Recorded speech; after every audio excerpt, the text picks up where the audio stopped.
어떻게 해? 나 녹화 버튼 누르자마자 막 트름 날라랬고. 아, 나 이거 진짜 다시 녹화. 아, 이거 트름하다가 참으면 이거 위장 꼬이는데. 아, 목발기가 또 난동 필 것 같아. 아, 어떡하면 좋아. 예. 나와. 괜찮아? 어여 나와. 아, 이 녀석. 앙탈을.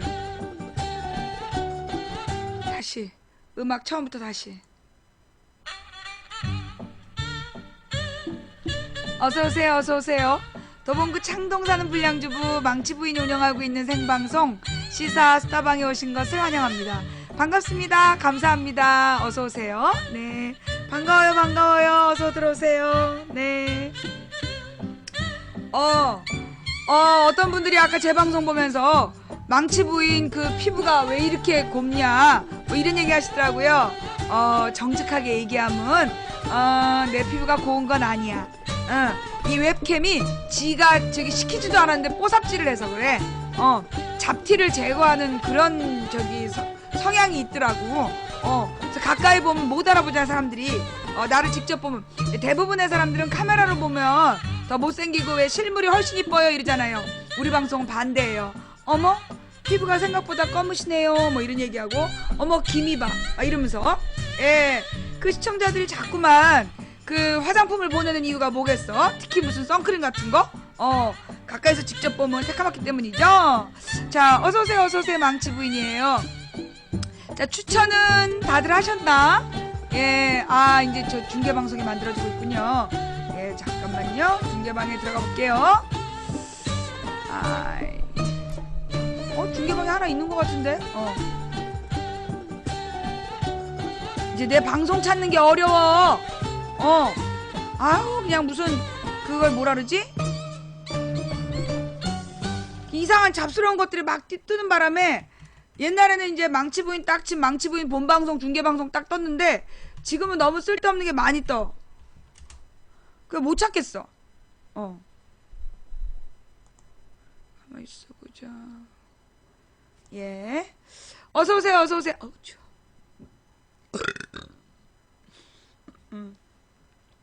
어서오세요, 어서오세요. 예. 후원해주신 여러분 대단히 감사합니다. 네. 저기 팬가입해주신 여러분께 더욱더 감사드리고요. 네. 뭐라고? 어젯밤에 김광진 의원 방송 하이라이트를 보니까 거기 망치부인님 채팅글이 올라오는데 음성 지원되는 느낌? 내가 라이벌 김씨에 대해서 말하지 말라 그랬지. 내가 분명히 얘기를 하겠어요. 내가 이 뒤통수를 맞아도 이렇게 맞는 경우가 또 있어. 내가 옛날에 박원순 시장을 딱 시장 열심히 하시라고 선거운동을 열심히 했단 말이야. 그러더니만 그 다음에 와갖고 아프리카에서 방송을 여네. 내가 그 인간한테 그냥 뒤통수 맞은 게 그냥 안타까워갖고 그 다음부터는 내가 이제 조심했단 말이야. 정치인들 당분간 멀리하고.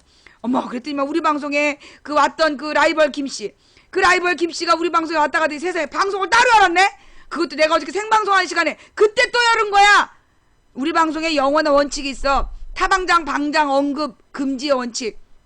타방장 언급 금지의 원칙에 따라 앞으로 우리 방송에서 뭐 김광진 의원 뭐 이런 얘기 쓰면 블랙이야. 강태야 강태. 그리고 앞으로는 라이벌 김씨라고 불러. 그리고 말이에요, 그 일부 몰디가카 시청자들이 그 방송에 찾아가가지고 망치부인과 라이벌 김씨의 관계가 적대적 동생 관계다 뭐 이런 얘기를 했다고 그래. 웃기지 말라 그래. 내가 언제 그런 동생을 뒀어? 난 남동생 없어. 여동생만 있어. 앞으로는 라이벌 김씨라고 불러. 절대로 그 우리 생방송 중에 그 실명을 거론하면서 저기 시청자를 빼돌리려는 그런 행동을 하면 가만두지 않겠어.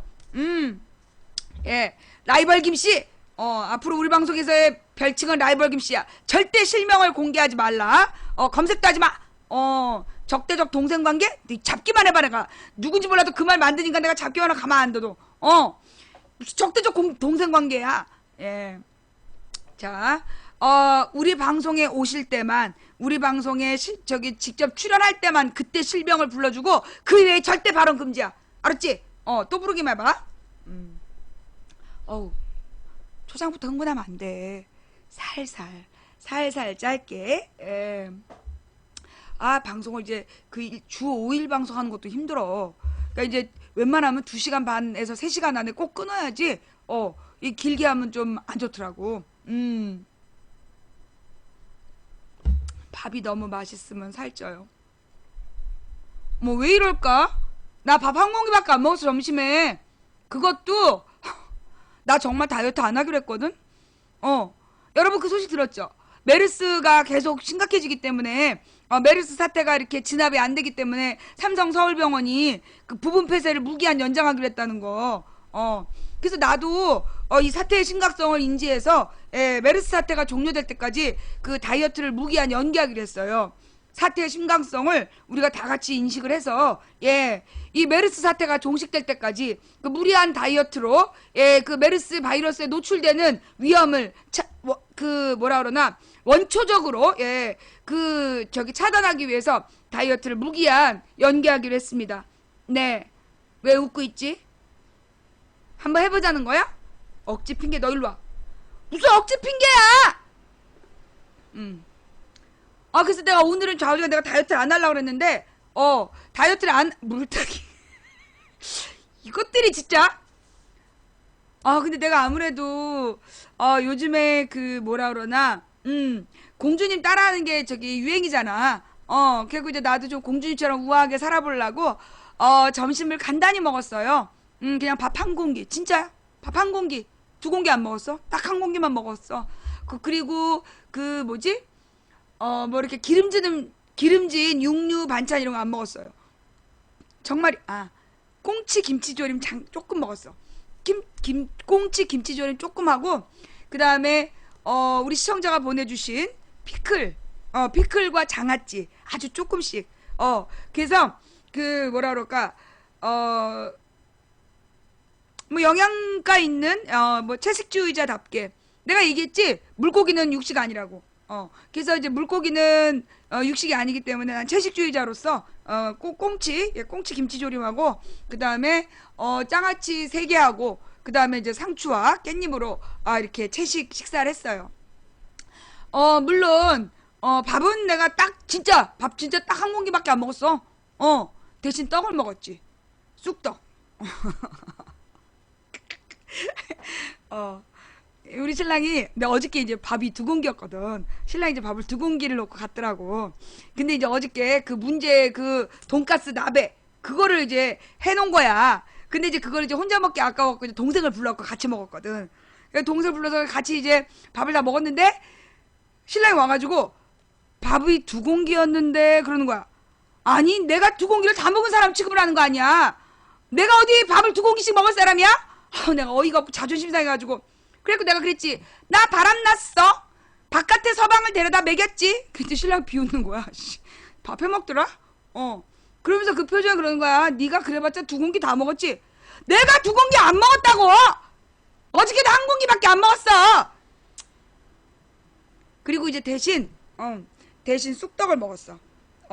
내 쑥떡에다가 냉장고에다가 쑥떡 반출 금지 딱 써붙여놓고 쑥떡 반출 금지라고 딱 써놓고, 이제 사실 이렇게 밥 먹을 때 이렇게 막 육식 반찬, 기름진 반찬을 막 먹으면 내가 지금 이제 솔직히 얘기해가지고 숨쉬기가 조금 힘들어. 숨쉬기가 조금 힘든 게, 내가 이제 피나는 다이어트를 통해서 작년에 이제 피나는 다이어트를 진짜 무지막지하게 했잖아.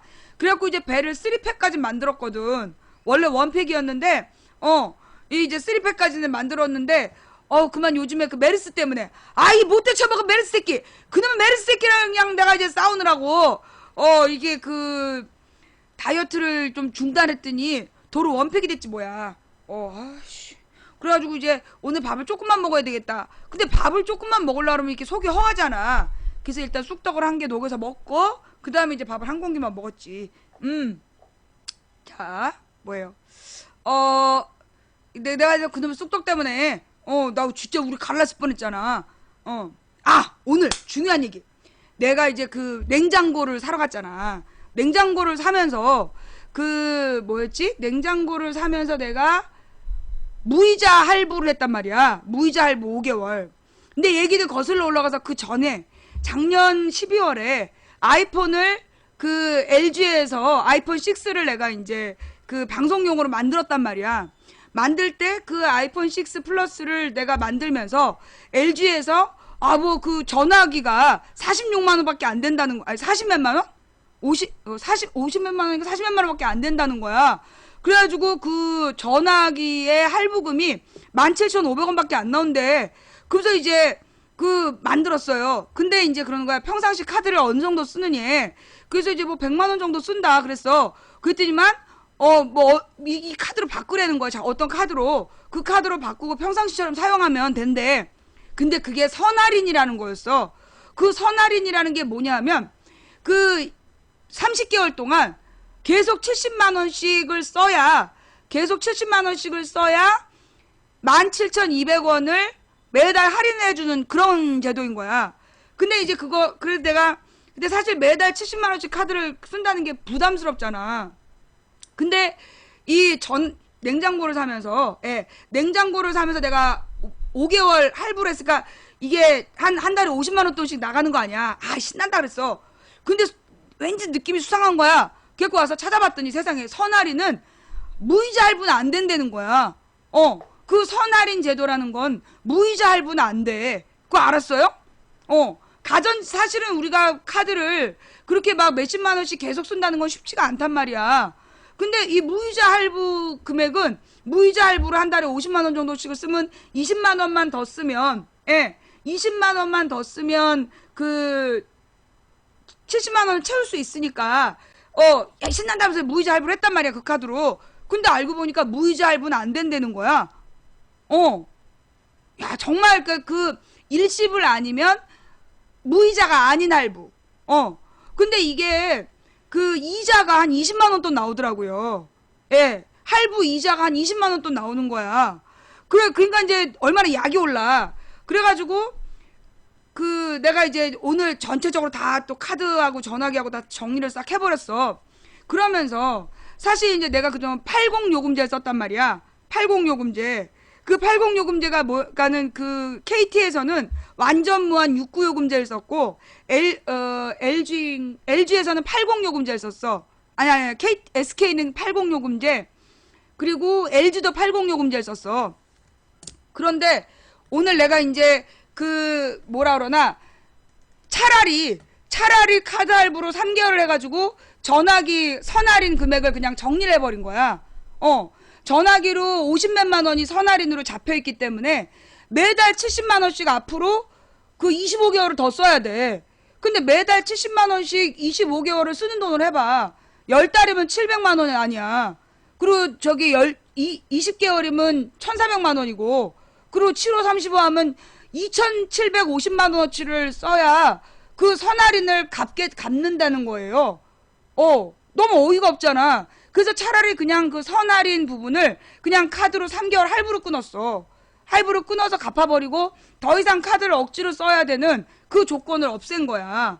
그거 진짜 그 선할인이라는 거 하지 마세요. 그거 진짜 나쁜 거야. 그 선할인이라는 거 진짜 사기예요. 그러니까 그 선할인 제도라는 거는 그 LG에서 요즘에 LG U 플러스에서 쓰던 할부금이 있어도 6개월 유예가 되고 공짜로 돈 받고 다 거짓말이야. 절대 그 선할인 제도라는 거 그거 쓰면 안 돼. 그래서 내가 그거를 차라리 그 50몇만 원을 3개월에 나눠 갚는 게 낫지. 그래서 이제 그 선할인이라는 거 그거 안 하기로 했고요. 그 다음에 또 이제 그러면서 내가 통신요금을 전부 다 문의를 했어. 더 기가 막힌 게 뭐였냐면 80 요금제라고 해놓고 그 80 요금제에서 무슨 약정 할인이라는 게 들어가. 약정 할인이 19,000원이 들어가면 한 6만 몇천 원 되는 거잖아. 6만 몇천 원에 또 무슨 할인을 해가지고 2만 2천 원인가를 할인을 해주고 있었던 거예요. 그러면 8만 원에서 2만 2천 원을 할인을 하면 6만 8천 원 정도가 되는 거였잖아. 6만 8천 원에 매일 2기가씩 무료 데이터를 쓰고 음성이랑 통화 음성이랑 문자는 무제한이고 영상통화 100분을 하고 있었던 거야. 근데 더 기가 막힌 거 전화를 하고 요금제를 내렸어. 내가 이런 요금제를 쓰고 있는데 내가 데이터를 비슷한 요금으로 데이터를 더 쓸 수 있는 거 있냐? 물어봤더니 더 낮은 요금으로 11기가의 데이터를 쓰고 그 다음에 그걸 다 쓰면 2기가씩 가는 그런 요금제가 5만 8천 원짜리가 있는 거야. 5만 9천 원짜리가 있는 거야. 그러니까 80 요금보다 차라리 더 싸게 5만 9천 원짜리를 쓰면 11기가의 LTE를 쓰고 그 다음에 2기가씩을 쓰고 영상통화는 300분이 또 무료인 거야. 근데 이거를 내가 물어보지 않으면 안 가르쳐 주는 거지. 예. 한 5만 8천 얼마가 나오는 거야. 예. 그 다음에 KT도 마찬가지예요. KT도 내가 이제 그 6일 요금제를 써서 완전 무한 6일 요금제. 근데 이제 그게 지금 그 599 요금제하고 비슷한 거더만 좌우지간 1100원을 나는 계속 더 내고 있었던 거야. 근데 이제 이번에 요금제가 바뀌면서 데이터 요금제를 경쟁적으로 애들이 출시했잖아. 그래서 내려간 거야. 그러니까는 11기가를 더 싼 값에 11기가를 더 쓸 수 있는, 아니야, 1,000원인가 올라가. 이런저런 할인을 포기하고, 그러면 총 금액이 뭐 5만 7천 얼마에서 5만 8,700원으로 1,000원이 올라가. 근데 1,000원을 더 내고 11기가의 LTE를 더 쓰는 거야. 그게 훨씬 낫지. 내가 이제 그 야외 방송을 나가면 한 번에 갔을 때 한 3기가 정도를 쓰는데 2기가를 쓰고 1기가는 3bps로 떨어지기 때문에 전화기를 바꾸고 막 그래야 된단 말이에요. 근데 그냥 11기가를 그냥 쓰고 11기가를 쓰고 2기가씩을 매일 바꾸는 게, 그러니까 단 1,000원을 더 주고 11기가를 더 얻는 거야. 근데 이걸 절대 안내를 안 해줘. 그러니까 여러분들도요, 그 요금제에 대해서 문의해 보세요. 예. 요금제에 대해서 문의를 해보시는 게 좋고, 그 다음에 만약에 여러분이 KT 이용자라면, KT 전화를 쓰고 있다면, KT에서 에그라는 걸 신청을 해요. 예, KT에서 에그를 신청을 하면, 그 11,000원에 30기가를 3G로 연결할 수가 있고, 그 11,000원에 3G를 30기가를 쓸 수 있는 게 있고, 나는 이게 옛날에 그 4년 전인가 5년 전에 5,000원이야. 5,000원에 30기가를 지금 쓰고 있어. 그게 있고, 그 다음에 그 LTE급은 LTE보다 좀 떨어지는 것 같은데 좌우지가 LTE 액으로 쓰는 게 있는데 이 30기가하고 이 20기가가 달라요. 그러니까 이제 내가 액을 2개를 쓰는데 하나는 우리 시청자가 이제 기계를 주셔가지고 내가 이제 그 아이패드를 2개를 쓰기 때문에 에그도 2개를 쓰는 거야. 왜냐면 하나는 방송하고 하나는 시청하기를 할 때 하나에 2개가 연결되어 있으면 속도가 걸려. 그래서 이제 2개를 쓰는데 요거는 그 KT에서 LTE급이라고 좀 빠르게 나온 거야. 근데 얘 문제는 뭐냐면 굉장히 좋은 대신에 얘는 얘가 되는 데서 안 돼. 신기하게도 얘는 이제 그 30기가 3G 30기가가 되는 기계예요. 근데 얘가 되는 곳에서는 얘가 안 돼. 그리고 얘는 더 비싸. 얘는 3만 얼마를 줘요. 3만 5천 원인가를 주고 기계 및 그 20기가를 쓰는 거고, 얘는 이제 5천 원에 30기가를 쓰는 거란 말이야. 59 요금제 데이터 6.6기가 12기가? 왜 저렇게 말이 틀려? 그게 통신사에 따라 달라요. 진정들해. 일단 SK는요. 그래서 이제 KT 먼저 얘기할게. 이거 KT는 그 LTE로 막 여러분이 방송하는 사람이 아니면 반드시 LTE로 유지될 필요는 없잖아. 그럴 때는 차라리 에그를 쓰는 게 11,000원짜리 30기가 에그를 쓰는 게 더 유리하고요. 근데 이제 내가 지방을 다니면서 보니까 얘가 되는 곳에선 얘가 안 돼. 그리고 얘가 안 되는 곳에서만 얘가 잘 돼. 그래갖고 이 하이브리드 에그하고 일반 에그하고를 쓰는 게 그 요금제보다는 좀 유리한 것 같다. 라는 거고요. 그 다음에 이제 SK는 전화 통화가 되게 잘 돼요. 내가 이제 SK통신은 왜 만들었냐면 전화 통화용으로 만든 거야. 왜냐면 KT는 내가 이제 전화를 해보면 그 KT는요 전화 벨이 울리기까지 되게 오래 걸려요. 이 요즘 사람들이 전화벨을 8번까지 기다린 사람 별로 없잖아. 근데 KT는 내가 실험을 해보니까 KT로 전화를 받으려면 한 7, 8번 울려야지 벨이 울리더라고. 그러니까 내가 전화를 받을 때는 이미 상대방 굉장히 오랫동안 기다린 거야. 그 요즘 사람들은 전화벨이 그렇게 7, 8번 울릴 때까지 기다리지 않고 끊어버리는 거야. 그리고 나중에 왜 전화를 안 받냐고 그래. 그래갖고 이제 KT는 전화 통화가 진짜 안 좋아. 그리고 잘 끊기고. 그리고 KT 쓰는 사람들이 몰라서 그렇지 KT는 전화 수신이 잘 안 돼요. 옛날부터 그게 고질적인 문제였어. 그런데 뭐가 좋으냐 하면 그 인터넷 연결은 진짜 잘 돼요. 그리고 뭐라 그러나 LTE망이 아닌 곳에서 3G 연결을 해도 잘 돼. KT는 인터넷 연결이 참 잘 되는 곳이야. 그러니까 전화 통화는 별로 안 하는데 인터넷을 많이 쓰는 사람은 KT가 유리해요. 근데 인터넷을 하려는 사람은 절대 SK라면 안 돼. 그러니까 SK는 전화 통화는 잘 돼. 전화 통화는 진짜 제깍제깍 연결되고 통화 음질도 좋고 잘 돼. 그런데 인터넷이 안 좋아. 인터넷이 안 좋은데 얼마나 안 좋냐 하면 거의 연결이 안 돼. 내가 SK로 지도를 연결해 놓고 가잖아요. 자주 끊겨.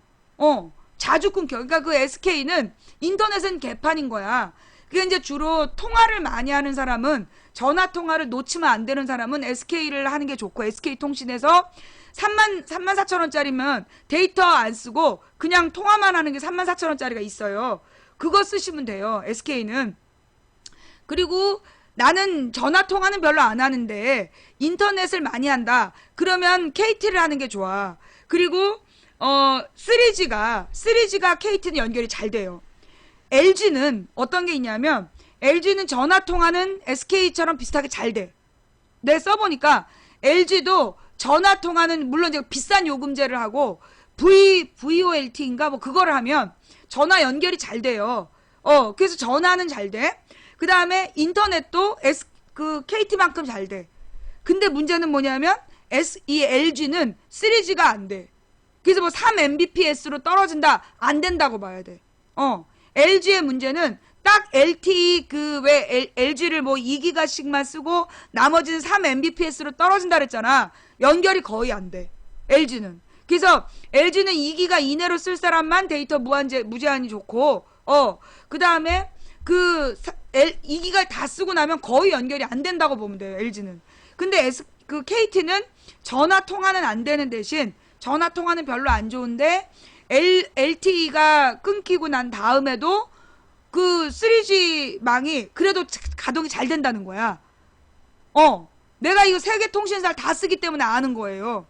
뭐요? SK는 전화 통화가 가장 깨끗해. 근데 데이터는 개판이야. 그러니까는 그 SK로 괜히 인터넷을 많이 하는 사람은 SK 하지 마라. 그리고 전화기 할인도 제일 안 돼. 그러니까 SK를 안 쓰는 게 제일 좋고, 그 다음에 전화기 할인은 LG가 아이폰이 많이 되는 것 같지만 많이 되는 거 아니야. 찾아보면 결국 다 사기야. 제가 다 받아. 그러니까 LG에서 전화기 할인이 많이 된다는 건 그거 뻥이다. 거기 속아 넘어가지 마라. 그리고 LG는 LTE망은 진짜 좋아요. 내가 써보니까 LG LTE가 KT LTE하고 비슷한데 진짜 좋아. LG LTE가 산속에서도 연결 되게 잘 돼요. 정말 끝내줘. 근데 LTE 데이터가 끊기면 먹통이야. 뭐 3mbps로 연결된다? 개뻥이야. 그러니까 그 LTE 기가수가 끝나면 데이터 연결이 안 된다고 봐야 돼요. 그게 LG의 함정이야. LG의 구멍은 그거야. 그러니까 나는 전화도 쓰고 그 데이터도 하루에 2기가 미만으로 쓴다. 그러면 LG가 적당해. 나는 전화는 거의 안 쓰고 데이터만 쓴다. KT가 좋아. 나는 데이터는 거의 안 쓰고 전화만 쓴다. 그러면 SK가 좋아. 딱 맞지? 그러니까 이제 그 SK는 통화용, KT는 인터넷용, LG는 둘 다 어중간하게 같이 하는 사람용. 이렇게 보시면 돼요. 예.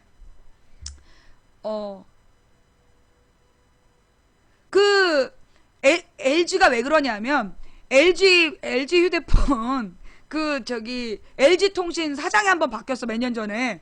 왜 바뀌었냐면 LG는 그 당시에 유선 통신망에다가 막 집중했던 거야. 그러면서 무슨 모바일 인터넷이냐, 무슨 휴대폰으로 인터넷을 하냐면 우리나라는 그거 안 한다 그러면서 3G망을 개발 안 했대.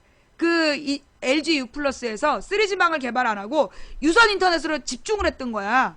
근데 그만 아이폰이 들어와가지고 우리나라의 모바일 인터넷 시장을 열어버린 거야. 그래갖고 LG가 뒤늦게 출발했는데 3G 시장에 진입하게 너무 늦어버린 거예요. 1년 이상 늦춰져가지고. 그래서 얘네가 어떻게 했냐면 LTE에다가 집중 투자를 한 거야. 그래서 LG U+는 LTE 통신망은 굉장히 빨리 3사 중 제일 빨랐어. LTE 통신망이 제일 좋았어요. 그 대신 LTE가 끝나면 얘는 먹통이야. 왜냐면 3G 통신망이 없기 때문에 LTE 통신망이 끝나면 끝이야. LG는. 근데 LTE 통신망은 내가 볼 때는 그 KT보다도 좋은 것 같아. KT보다도 구석구석 잘 돼. LTE가. 근데 이제 여러분은 하나만 쓸 거잖아요.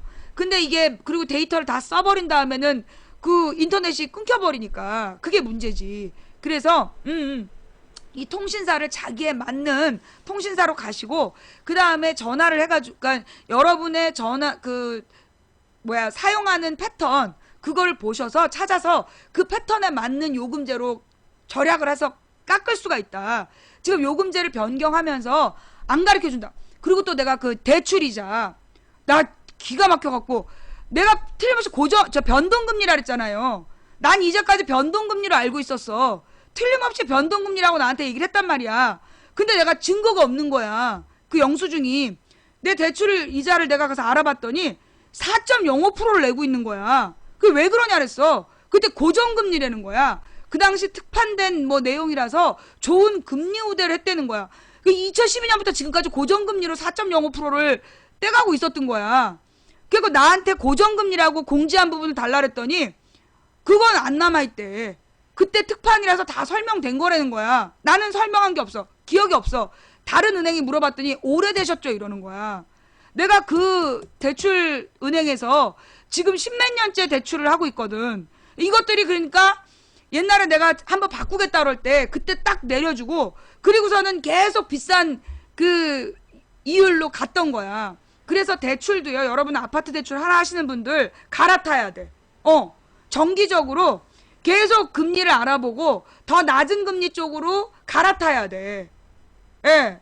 그래서 지금 갈아타기로 했어요. 얼마나 아까워 그것도. 그러니까 내가 호갱이었던 거야. 내가 바쁘니까 내가 바쁘고 신경 쓸 게 많으니까 막 대출 이자가 이율이 나 그럼 고정금리라고 믿었다니까. 아니 변동금리라는 걸 내가 믿었다고.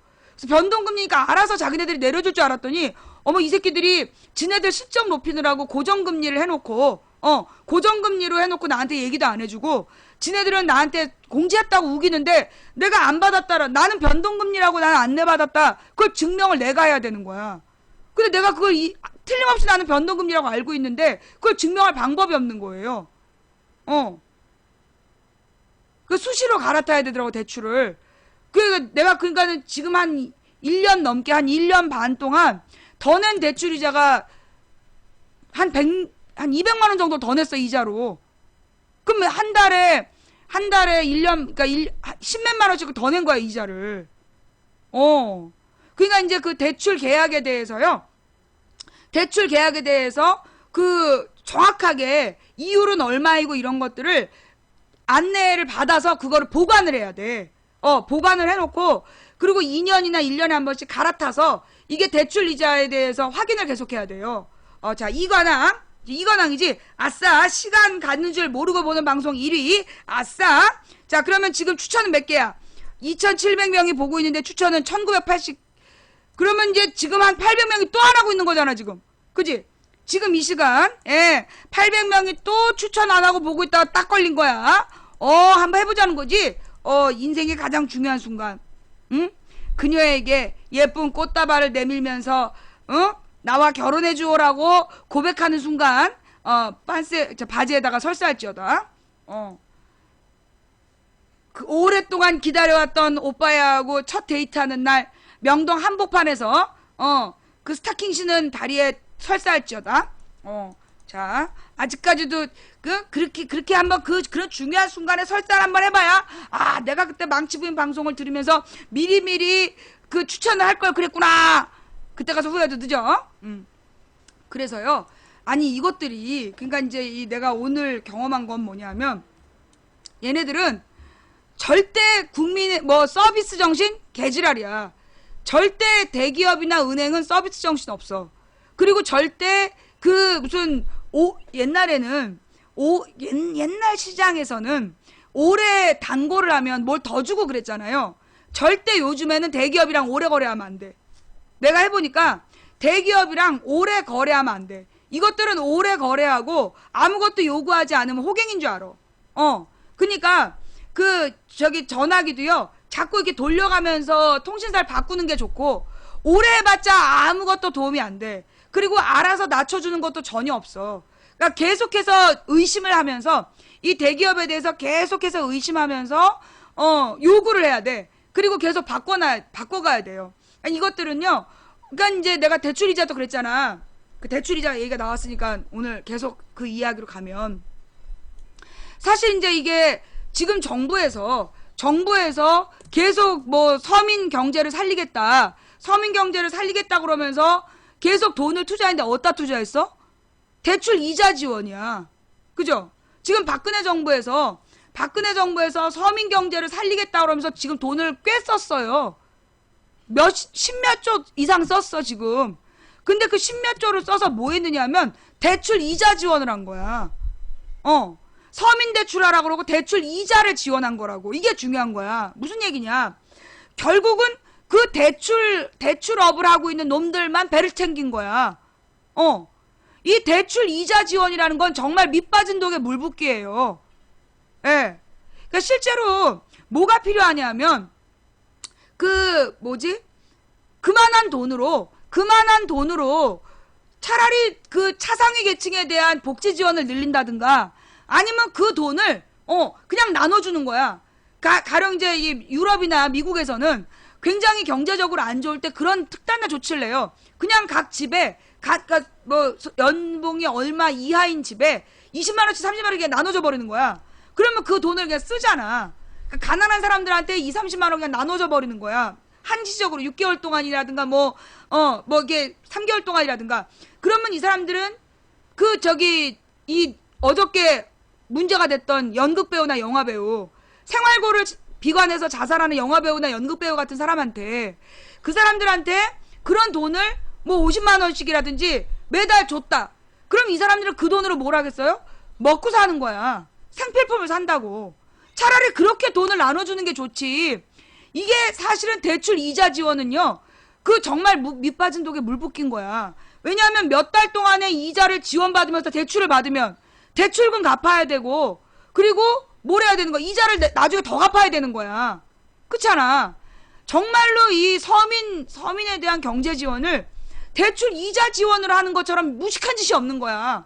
근데 지금 박근혜가 그 짓을 하고 있는 거예요. 박근혜 정부에서. 결국 이거는 정말 이 서민 대출, 지금 또 서민의 대출 이율을 낮추겠다 이런 얘기를 하는 거야. 당연히 대출 이자는 낮춰야 돼. 대출 이자 지나치게 많이 논리적인 모순이야. 얘네가 서민 대출 이자를 낮춰야 된다는 거야. 그러면서 20%대로 낮춰야 된다. 근데 20%대 그러면서 그걸 낮출 수 없다는 거야. 누가 그러느냐? 대기업에서 자기네들이 무슨 광고를 하는데 그러니까 대출 원가액이라는 거야. 광고 비용으로 굉장히 많은 돈을 쓰고 있기 때문에 29% 밑으로는 안 된다는 거야.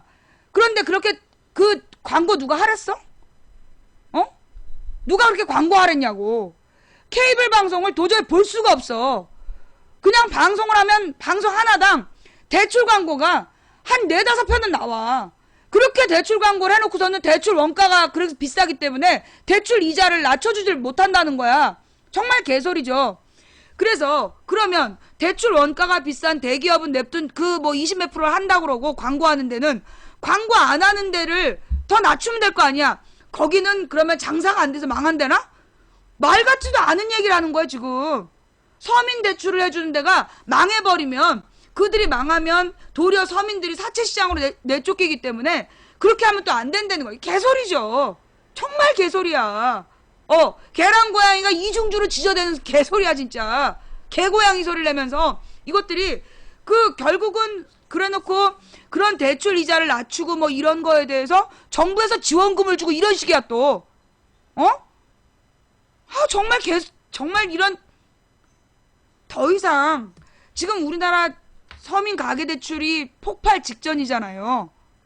폭발 직전이야. 더 이상 대출 이자 지원하면 안 된다고. 차라리 그 돈으로 뭐 해야 되냐.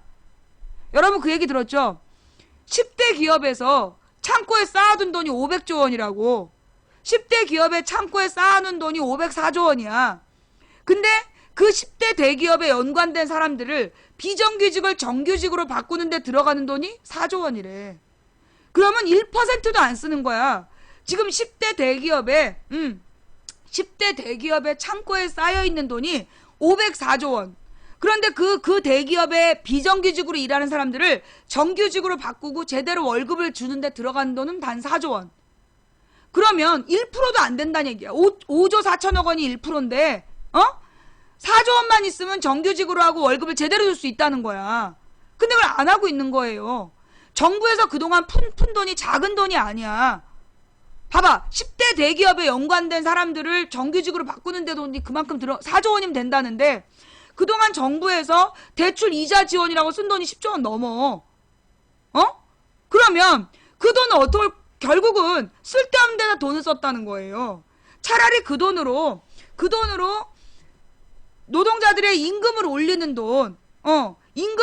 돈을 썼어야 돼. 요즘에 이제 이것들이 계속해서 김대중 대통령에 대해서 허위사실을 막 유포하고 있잖아요. 그 중에 이제 김대중 대통령이 어떻게 IMF를 극복했는가야. IMF 때 그때 이제 김영삼이 아무 생각 없이 IMF에 돈을 빌렸잖아. 외환을 빌렸는데 그때 우리나라가 외환 보유고가 제로가 아니었다는 거예요. 그때 문제가 뭐였냐. IMF에 대해서도 우리가 좀 똑바로 알아야 돼. 김영삼 때 왔던 IMF의 원인은 뭐였냐면 그때 강만수라는 외환을 담당한 놈이 그 당시에 우리나라의 외환 보유고가 되게 많았다는 거야. 김영삼 정부 후기에. 그러니까 얘가 이 돈 돌린 거야. 환차익을 돌리느라고. 이 외화를 가지고 환차익을 얻기 위해서. 환차익이라는 게 뭐냐면 환율이 비쌀 때 팔고 쌀 때 사고 이런 식으로 환율 차이를 이용한 돈을 버는 그게 환차익이란 말이야. 환율의 차이를 통한 이익벌이. 그걸 하겠다고 그 외환을 돌린 거야. 그래서 문제는 뭐냐? 갑자기 외화를 갚아야 돼. 우리나라에서 국가에서 갚아야 될 외채가 있는데 그 외채를 갚아야 될 때 외환이 안 들어온 거야. 외환이 원래 그러니까 이 사람이 가진 돈이 원래 되게 우리가 많았단 말이야. 이만큼 갖고 있어. 이 돈을 그냥 외화를 갚으면 되는 거야. 근데 이거를 환차익을 노리겠다고 이걸 딴 데다 막 뿌려놓은 거야. 근데 갑자기 이만큼을 갚으라고 그러니까 이걸 IMF에서 빌려온 거야. 그래갖고 그걸 갚았네? 그런데 IMF가 뭔지 몰랐던 거야. IMF를 빌려오면서 얘네들이 우리나라 경제구조 전반에 대해서 지들이 완전히 구조조정을 들어가는 거예요. 그래가지고 중소기업이 이윤이 별로 안 남는다고 중소기업을 전부 도산시킨 거야. IMF에서 도산을 시킨 거예요. 그래갖고 왜냐면 중소기업은 사실 이윤을 극대화시키기보다는 국민 90%의 일자리를 마련하는 거였단 말이야. 일자리를 제공하는 역할을 하고 있었는데 그 중소기업에서 남는 이윤이 없다고 다 잘라버린 거야. 얘네들은 90%를 이윤으로 가져가는 것만 이윤이지 90% 이윤이 안 남으면 없애버려야 되는 거야. 그래서 국민들의 일자리를 싹 없애버린 거야, IMF가. 그게 김영삼이 한 짓이야. 김영삼 강만수가.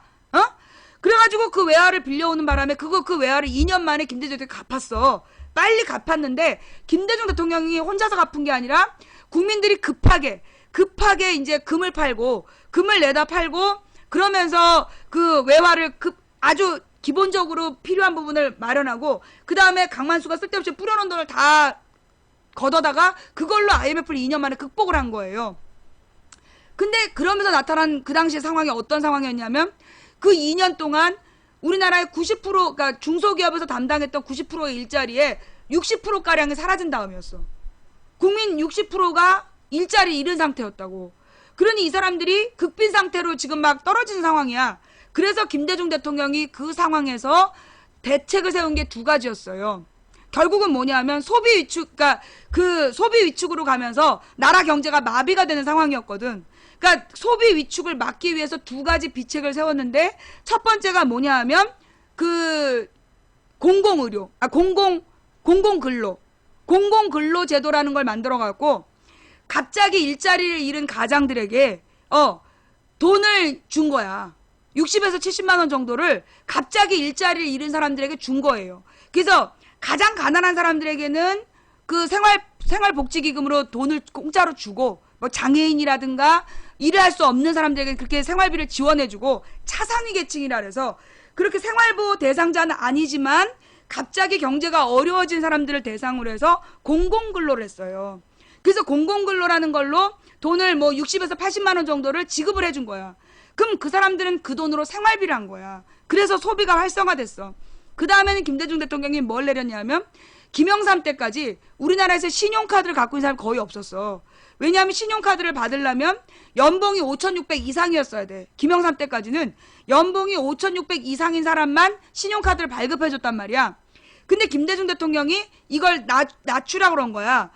어떻게 낮추냐면 3,300으로 낮춰라. 그럼 이제 계산을 한 거지. 그 국민 중에 3,300만, 연봉 3,300까지를 신용카드를 더 확대해주면 이 사람들의 소비가, 그러니까 이 사람들 갚을 능력이 있으면서 소비가 확대된다. 그러면 이게 계산상 살아나는 거야, 경제가. 그래서 두 가지를 정책을 내놓은 거예요. 근데 어떻게 했어? 김대중 대통령이 5,600이라는 기준을 낮추라 했더니 이 카드사에서 기준을 제로로 만든 거야. 연봉이 없어도 카드를 발급하는 쪽으로 제도를 바꿔버린 거야, 이놈들이.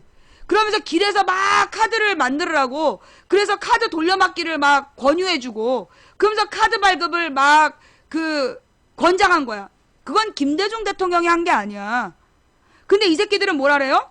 예, 이 새끼들이 김대중 대통령이 카드를 남발시켰다. 카드를 남발했던 건 정부가 아니야. 카드사에서 연봉 3,300으로 그게 연봉 3,300이라는 게 소비를 촉진시키면서 경제적으로 책임질 수 있는 사람들에게 신용카드를 주라는 거였어. 그 숫자를 무시하고 카드회사에서 현금으로 고리대금 장사를 한 거예요. 그게 카드사의 난동인데 이걸 김대중 대통령한테 덮어 씌운 거야.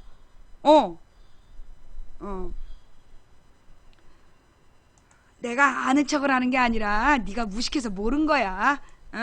내가 방송을 접어야 될 일이 아니라 네가 인생을 접어야 될 일이지. 예.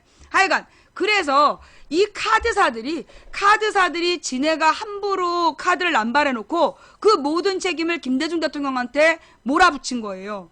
좌우지간 김대중 대통령의 두 가지 정책으로 어떻게 되냐? 가장 가난한 사람들의 생활비가 공공근로로 생겼고, 그 다음에 그 신용카드에서 원래 연봉 3,300까지만 혹은 뭐 저축이 얼마 이상인 사람에게만 주기로 했던 원래대로 했다라면 카드 때문에 신용불량자가 되는 사람은 생길 수가 없었어. 그런데 이 신용카드사에서 돈놀이를 하느라고 정부 정책을 위반한 거였죠. 그게 또 중요한 얘기야. 그래서 핵심은 뭐냐? 박근혜 정부에서 경제를 살리는 방법은 이미 알고 있어. 누구도, 최경환도. 그거 알아요? 최경환이 최저시급 10,000원으로 해야 된다는 거. 아무도 안 보고 넘어갔는데 최경환이가 최저시급 10,000원을 해야 된다 그랬어. 그런데 그 얘기가 뉴스에서도 별로 살려주질 않고 그 다음에 곧바로 반론이 나온 거야. 곧바로 중앙일보에서 반론이 나왔는데 최저시급이 10,000원이 되면 영세상공업자들이 다 망한다. 그런 주장을 하는 거야. 최저시급이 10,000원 되면 영세상공인들이 전부 다 망한다. 감당할 수 없다. 그래서 결사반대라고 중앙일보가 주장을 한 거야. 자, 이게 그러면 왜 최경환은 최저시급 10,000원을 이야기했고 그리고 왜 중앙일보는 안 된다고 이야기했을까? 영세상공인을 또 팔았을까? 자, 여기서 또 중요한 얘기예요. 그 다음 민주노총 위원장이 또 중계방이 또 왜 이렇게 갑자기 또 확 생겼어. 민주노총 위원장이 7월에 총파업을 하겠다고 선언을 해서 체포영장이 발부됐어. 그거 봤어요? 민주노총 위원장이 뭐 총파업을 한 것도 아니야. 총파업을 시작한 것도 아니고 7월에 총파업을 할 예정이다라고 발표해가지고 체포영장이 발부됐어. 어이가 없죠? 예. 그러니까 박근혜는 이렇게 뭐라 그러나 파업을 하려고, 그러니까 파업을 시작한 다음에 잡아들이는 게 아니라 파업을 하려고 마음만 먹어도 지금 체포하는 거야. 박근혜 정부는 그 노동자가 파업을 직접 하는 것도 아니고 파업을 하려고 마음만 먹어도 체포영장이 발부되는 정부인 거야. 와, 진짜 그 LTE급이죠. 7월 총파업 선언한 다음날 체포영장이 발부됐대. 기가 막히죠. 그죠? 자, 그럼 이제 왜 최경환이는 시급 10,000원을 이야기했을까? 여러분들은 기억을 잘 못하시겠지만 내가 어린 시절에는 그 노동자들이 내가 20대 때 노동자들이 물가 인상률을 반영해서 임금을 몇 프로 올려달라고 요구하는 거, 그게 뉴스에 나왔었어. 요즘은 상상도 못한 얘기잖아. 물가 인상률을 반영해서 월급 몇 퍼센트를 올려달라. 그런 얘기 요즘엔 뉴스에 잘 안 나와요. 왜냐하면 노조 자체가 다 마비가 된 거야. 왜 노조가 마비됐냐? 옛날에 정규직 노동자들이 있을 때는 노조 활동을 적극적으로 했어. 그런데 지금은 다 비정규직으로 바꿔버렸잖아. 비정규직 노동자들이 노조에 가입을 하면 그 비정규직 노동자들이 이제 가령 이제 원래는 삼성이나 현대나 LG에서 얘네가 직접 고용하는 게 아니야. 대리회사를 써. 대리회사하고 계약을 맺어. 그럼 이 회사에서 노동자를 개별적으로 모집을 해갖고 이 대기업에다 인력을 공급을 해주는 체제야. 그러면서 요 중간 대리회사에서 만약에 노조에 가입한 애들이 있다. 그럼 그 계약을 안 해주는 거야. 재계약을 안 해주는 거야. 그러면 비정규직 노동자는 이 인력 시장에서 블랙리스트에 올라가는 거야. 그럼 어디에도 취직이 안 되는 거야. 그래서 노조가 노동자들의 임금 인상 협상 이런 게 자체가 원천 차단이 된 거예요. 소위 이게 사내하청이라는 거야. 사내하청 제도를 통해서 대기업이 그렇게 돈을 버는 거야. 노동자들에게 물가 인상분을 반영한 월급을 주지 않고 감히 월급 올려달라는 말도 못하는 구조를 만들어버린 거야. 노조 가입만 해도 그냥 얘는 재계약이 안 돼. 다시는 그 취직도 안 되게끔 블랙리스트에 올려버리는 거야. 이 나쁜 개놈 새끼들이. 그렇게 해서 지금 10대 대기업이 쌓아놓은 돈이 500조 원, 504조 원. 얼마나 기가 막혀. 근데 실제로 이제 우리 어렸을 때는요, 이 물가 인상률을 반영을 하는, 그래서 요즘 중고등학교 배우나? 내가 2009년까지 애들 가르칠 때는 그 실질임금, 명목임금이라는 개념이 있었어요. 지금도 배워요? 실질임금하고 명목임금이라는 게 있어. 실질임금이라는 게 뭐냐 하면 그 숫자로 나타난 임금이야. 아니, 그 명목임금. 명목임금이, 연봉 얼마 이런 숫자야. 그런데 실제로 물가 인상률을 반영을 해서 이 명목임금이 물가 인상률을 따라가면 뭐 플러스가 되지만 주로 물가 인상을 반영을 못했다. 내지는 이 명목임금은 3%가 올랐는데 물가가 6%가 올랐다. 그러면 이 사람의 실질 임금은 3%가 줄어들었다라는 개념을 가르쳤었어요. 요즘도 있어요? 그게 되게 중요한 개념이야. 그게 명목임금하고 실질임금. 명목임금이라는 건 숫자상의 임금이지만 실질임금이라는 게 결국은 뭐냐면 노동자가 자기네들의 월급을 올릴 근거가 되는 거야. 실질임금이. 그래서 물가 인상률을 반영해서 그 임금을 올려달라고 요구를 해야 되는 거야. 그런데 그거 자체를 지금 못하게 법을 만들어 놓은 거예요. 그러니까 지금도 배우는지는 모르겠어. 근데 이게 원래 경제학의 원칙이야. 왜냐? 이 경제가 이미 서양, 그러니까 선진국에서는 경험을 한 거야. 뭘 경험을 했냐 하면, 노동자들에게 임금을 제대로 주지 않으면, 여러분 경제대공황이라는 얘기 들어봤죠? 경제대공황, 1920년대 후반에, 블랙 먼데이였나? 그 미국에서 증시가 무너져 내리잖아. 그러면서 전 세계 경제대공황이라는 게 온단 말이야. 그 원인이 뭔지를 알아야 돼요. 우리가 이제 1차 대전, 2차 대전을 들어봤죠. 1차 대전, 그러니까 3차 대전 얘기만 하지 1, 2차 대전을 얘기를 안 해.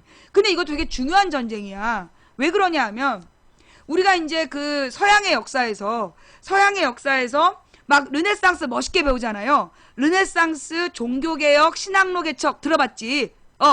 그게 순서대로는 어떻게 된 거냐 하면 원래 이제 그 십자군 원정에서부터 시작이 돼요. 십자군 원정. 이게 서양산 내가 볼 때 BC AD, 그래서 예수님의 탄생을 되게 중시하잖아. 근데 그거보다 더 중요한 게 십자군 원정이야. 십자군 원정이 11세기부터 13세기에 벌어지는데 이 십자군 원정이라는 게 뭐냐 하면 옛날에 내가 또 이렇게 쓸데없는 짓을 했을까. 그래도 해야 되겠지? 경제의 역사를 공부하려면 우리가 이걸 이제 공부를 해야 되니까 간략한 예, 간략한 그 서양사와 경제의 역사를 우리가 이제 한번 접고 넘어가자면, 이제 만년 전에 구석기 시대, 만년 전에 구석기 시대가 아니야 200만 년 전이지. 역사상 뭐 200만 년 전이다, 50만 년 전이다, 70만 년 전이다, 말이 많아. 근데 말이 많은데 정확하지가 않아요. 왜냐하면 구석기 시대의 유물은 다 돌이야. 돌하고 뼈 조금 남아있는 건데 그걸로 탄소 연대기를 정확하게 설정을 못해. 그리고 이제 만년 전 정도에 신석기가 시작이 되죠. 예, 만년 전 정경에 이제 신석기가 시작이 돼. 그러면서 이제 이 신석기 시대가 약 7,000년 정도밖에 안 돼. 짧아. 구석기는 한 200만 년, 신석기는 만년, 뭐 7,000년이라고 얘기한다고. 그리고 나서 그 뒤에 고대 문명이라는 게 생기잖아. 그럼 이제 구석기 시대 때는 주로 사냥하고 채집을 하다가 신석기 시대가 되면서 농경과 목축이 시작이 돼요. 되게 중요한 게 구석기 시대까지는 있는 거 주워 먹거나 아니면 한참 기다려갖고 잡아먹거나 이런 거였어. 그러다 이제 신석기 시대가 되면 목축을 통해서 안정적으로 육식을 하고 농경을 통해서 안정적으로 식량이 공급되게 되는 거야. 그래서 소위 청동기 문명으로 가는 그 토대가 만들어지는 거죠. 이걸 신석기 혁명이라고 그래. 매우 중요한 얘기였어. 자, 우리 요원은 더 듣기 괴로우니까 나가는 거죠. 예, 자, 얼른 나가주세요. 너네들 들으라고 하는 방송 아니야. 그래서 이제 구석기, 신석기가 지난 다음에 청동기가 시작이 되잖아요. 청동기가 약 기원전 3,000년, 지금부터 한 5,000년 전에 그 각 지역에 청동기 문명이라는 게 생겨. 그 청동기 문명이라는 게 강가의 도시 국가에서 생겼다 그러잖아.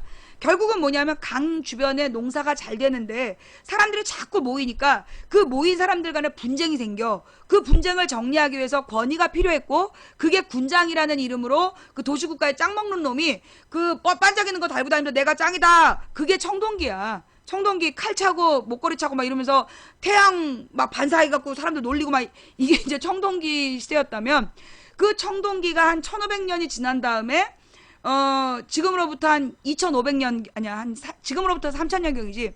청동기 문명이 2000년 정도 지난 다음에 각 곳에 철기 문명이 생기는 거야.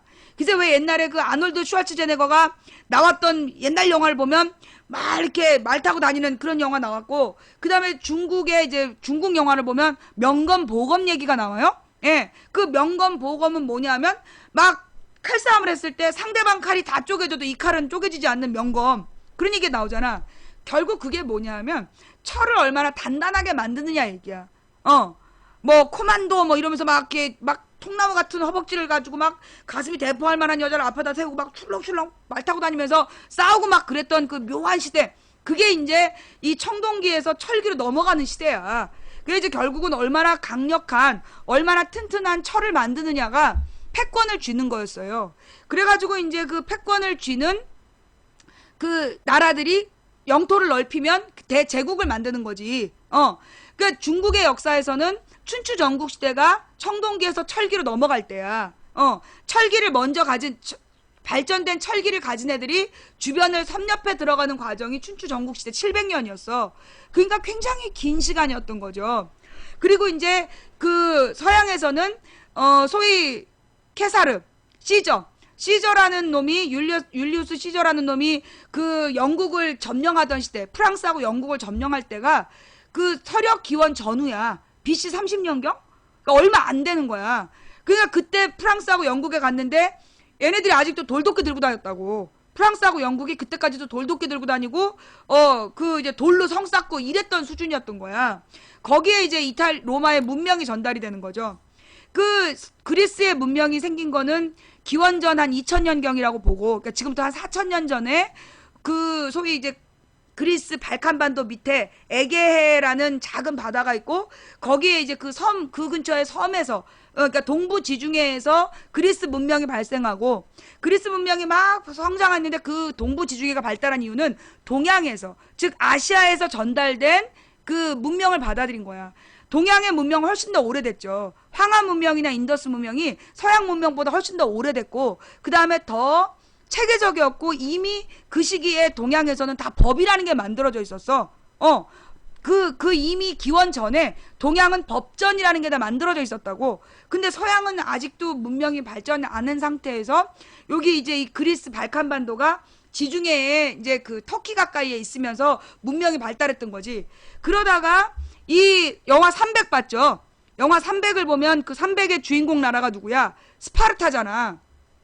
그 당시에 이제 이 스파르타하고 아테네가 그리스의 여러 도시 국가들의 짱이었는데 아테네는 싸움 별로 안 좋아해. 그리고 이제 주로 철학적이고 토론하는 거 좋아했는데 스파르타는 스파르타!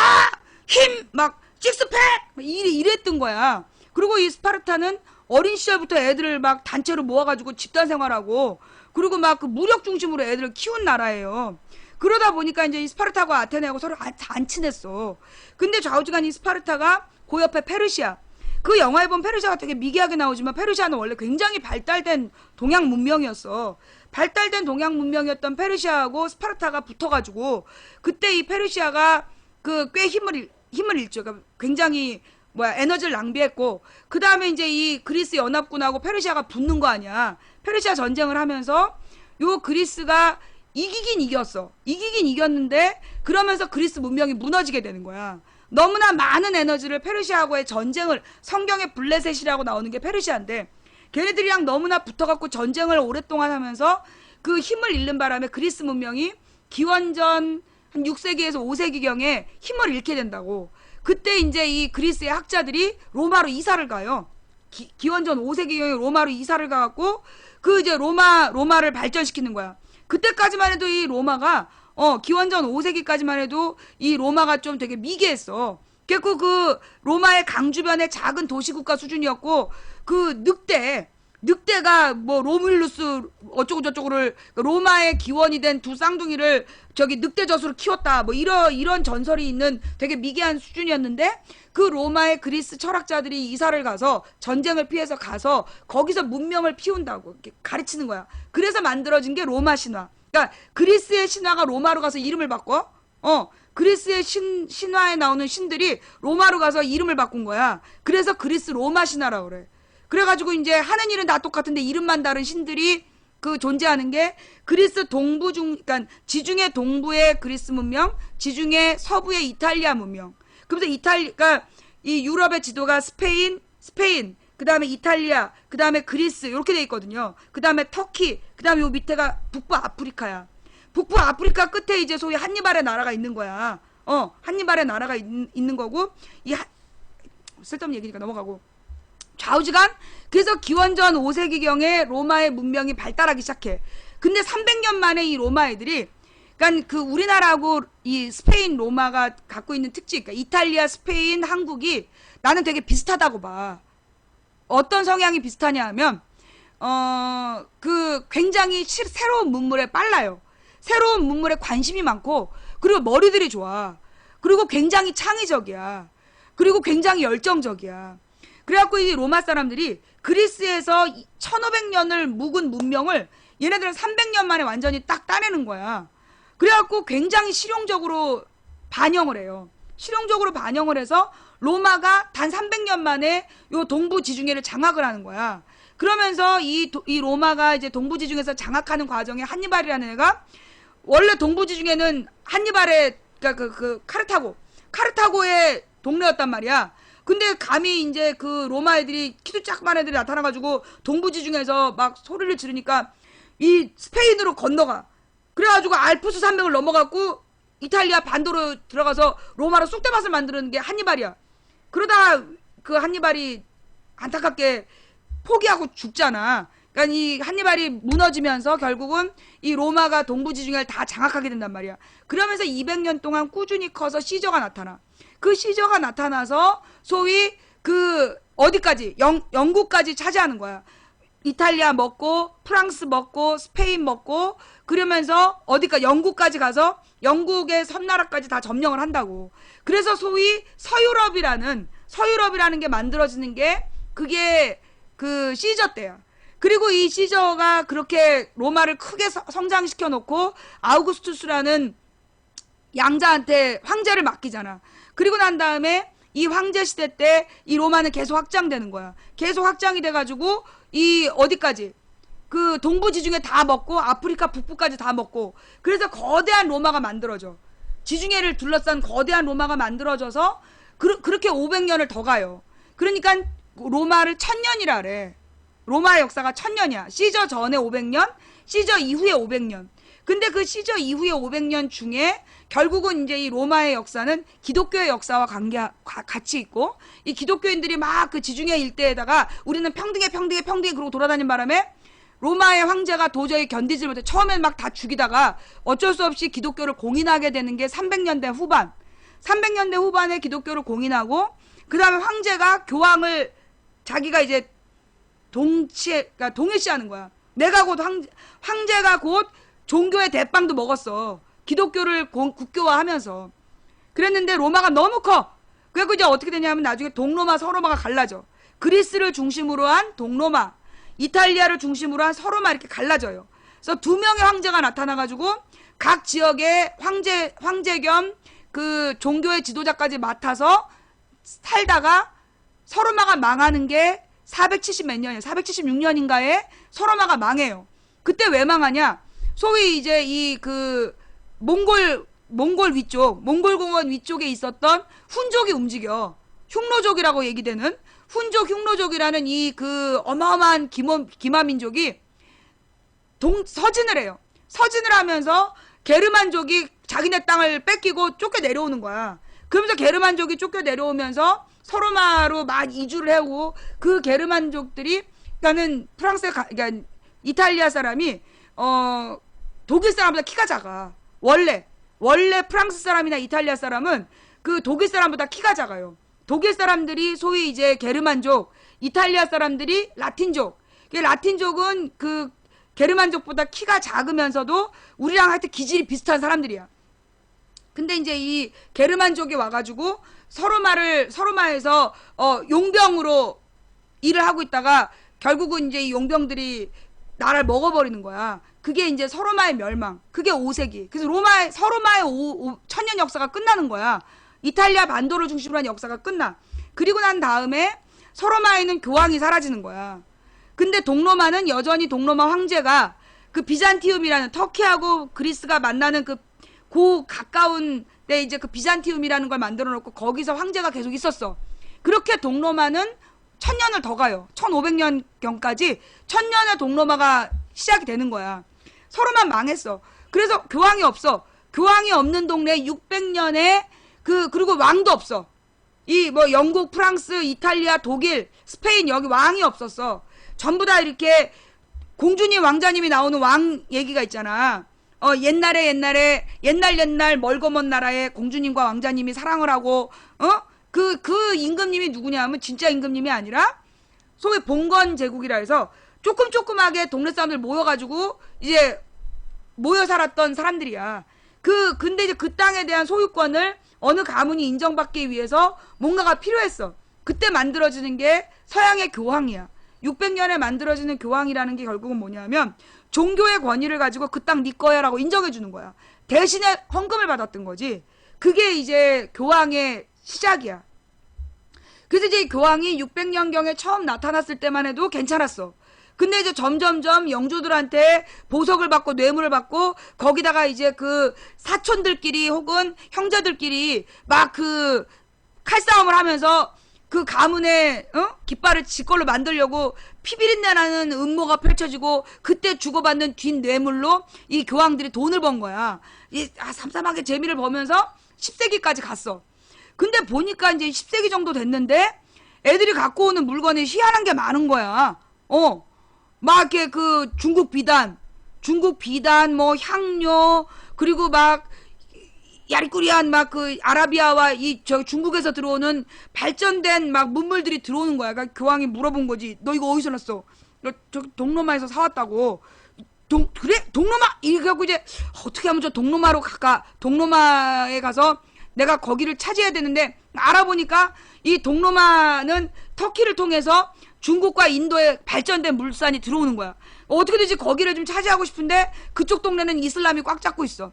이슬람이 꽉 잡고 있으니까 어떻게든지 핑계를 대야 되는데, 그때 마침 11세기에 이슬람이 예루살렘을 차지하고 있는데, 예루살렘은 예수님이 태어난 곳이다. 거기를 되찾아야 된다. 베들레헴에서 태어났는데 예루살렘을 되찾아야 된다면서 막 그 영주들을 꼬시는 거야. 그래갖고 십자군 원정이 시작이 돼. 십자군 원정의 목표는 처음부터 200년 동안 그 동로마 시장을 얻는 거였어. 그 이제 인도하고 중국의 물건을 직접 살 수 있는 시장을 얻기 위한 전쟁이었기 때문에 실제로 예루살렘을 얻어도 관심이 없는 거야. 예루살렘 차지해놓고 관심도 없고 계속해서 이슬람 시장에만 껄떡댄 거예요. 그게 200년을 가. 그 200년 동안에 영주들이 다 거의 다 이제 죽어. 영주들도 다 죽고 웬만한 가문이 다 망해. 다 가문이 망하고. 근데 이제 하여튼 돌아왔어. 교황이 이제 200년 동안에 예루살렘 주변과 그 이슬람 시장을 껄떡대다가 이슬람이 워낙 막강했기 때문에 결국은 지고 돌아온다고. 그 돌아온 게 13세기야. 돌아온 다음에 각 지역에서 뭘 시작하냐면 대성당을 짓는 거야. 어마어마하게 큰 성당을 짓는 거예요. 이게 뭐냐면 그 교황의 무너진 권위, 그 이 성당의 무너진 권위를 거대한 사찰을 지어서 거대한 성당을 지어서 그 드높이려는 욕망인 거야. 그래가지고 이 얘기가 왜 나오나 했더니 이렇게 연결되는구나. 알았어. 잠깐만 제목 좀 바꾸게요. 잠깐만.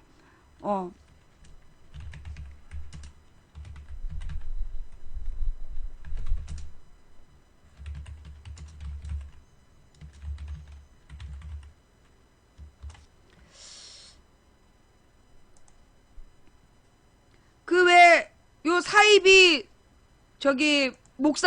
사이비 목사 사건이 그 어마어마하게 지금 인터넷에 퍼지고 있잖아. 뭐 이 얘기를 꼭 들어주세요 막 이러면서 요게 이제 다 통하는 얘기야. 좌우지간 그래갖고 이제 이 교황이 돌아와서 무너진 성당의 권위를 세우기 위해서 13세기부터 각 유럽에 이제 큰 두오모라는 거대 성당, 그렇게 연결되네. CJ에서 밀라노 두오모라는 걸 드론으로 촬영하다가 걸렸잖아. 그래가지고 지금 뉴스 나오고 있잖아요. 그 성당이 찾아봐. 밀라노 두오모라고 찾아봐요. 내가 이탈리아에 처음 가서 본 게 밀라노 두오모라는 거였어. 그런데 그 밀라노 두오모라는 성당을 보고 내가 기절하는 줄 알았잖아. 너무 화려해가지고, 그걸 보면서 내가 첫 마디가 뭐야? 씨발놈들 이걸 만들려고 얼마나 돈을 걷었어. 그 얘기부터 나온 거야. 너무너무 화려해. 진짜 어떻게 돌로 그렇게 조각을 해냈을까? 막 내가 돌아보면서 계속 욕을 했지. 그러니까 이탈리아 애들은 우리 욕을 몰랐을 테니까, 야, 씨발놈들 진짜 이걸 만들려면 돈이 얼마나 들었어. 그게 이제 밀라노 두오모라는 거야. 그 밀라노 그러니까 두오모라는 게 뭐냐면 대주교가 집전할 수 있는 거대 성당이라는 거거든. 그래갖고 이탈리아 안에도 두오모가 여러 개 있어요. 그래서 밀라노 두오모가 유명하고, 그 피렌체도 그거 두오모라 그러던가? 피렌체에 가면 또 색색깔 성당이 있어. 그 성당은 막 분홍색, 막 녹색 이런 벽이야. 근데 그게 그 색깔 대리석으로 만든 거야. 칠을 한 게 아니라 그 대리석을 분홍색 대리석, 녹색 대리석 이런 걸 구해가지고 그걸로 벽을 만든 거야.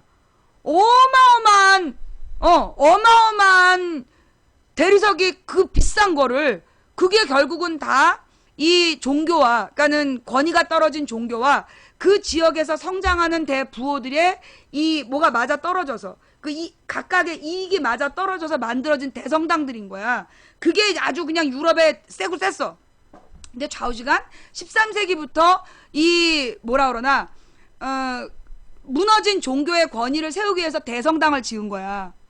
여러분. 그러면서 우리나라에 지금은 이제 불국사가 아직 남아있지만 원래 우리나라의 유명한 사찰들이 황룡사, 신라에 있었던 황룡사가 너무너무 커서 황룡사의 구축 목탑이 64m였대잖아. 64m짜리 목탑을 지어놨는데 그게 신라에 만든 게 고려 말에 가서 몽고족의 침입으로 이제 불탔던 거 아니에요? 그리고 이 백제의 왜 쌍둥이 탑 있잖아. 백제의 쌍둥이 탑이 있는데 그 중에 한쪽이 실구러지니까 이 무식한 일본 놈들이 거기다 시멘트를 발라버린 그 사찰이 가문사인가? 가문사지 석탑. 그 백제에도 어마어마하게 거대 사찰이 있었다고. 그죠? 근데 그런 거대 사찰들이 이 통일신라 때 어마어마하게 많았어. 그런데 전부 다 가문사지. 미륵사지 석탑은 미륵사지인가? 가문사지 미륵사지. 가문사는 경주인가? 미안해요. 왜 있잖아 그 쌍둥이 석탑. 쌍둥이 석탑이고 이렇게 되게 복잡한 모양으로 집채만한 거. 아이씨 미륵사지인가? 그래 미륵사지인 것 같아. 맞아 미륵사지 석탑. 그 미륵사지 석탑의 규모도 보면 어마어마하게 커. 황룡사에 가서 목탑의 터만 봐도 어마어마하게 커. 탑이 그만큼 컸다면 사찰은 더 컸다는 거야. 정말 뭐 몇십만 평짜리 사찰들이 있었잖아. 그게 망하잖아요. 이 무슨 얘기를 하고 싶은 거냐. 원래 어느 종교가 망할 때가 되면 거대 사찰을 지어. 유럽에서 이 천주교가 기세가 이렇게 내려갈 때, 그러니까 천주교의 권위가 떨어질 때 소위 각 곳에 대성당을 지었고, 우리 동양에서도 우리나라에서도 이 통일신라 고려 거대 사찰을 짓고 그 종교가 망해요. 그게 이제 특징이야. 그러니까 패턴이라고. 그런데 우리나라의 개신교가 얼마나 거대하게 교회를 지었냐고.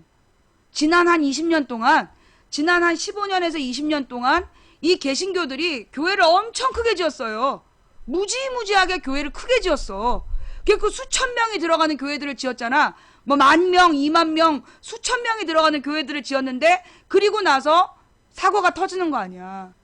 이게 거대 사찰을 짓는 거는 일종의 그 종교가 사찰이, 그러니까 뭐라나 외형을 키워서 뻥을 칠 만큼 권위가 떨어졌다는 걸 의미해요. 그게 우리가 크게 역사로 배우는 거야.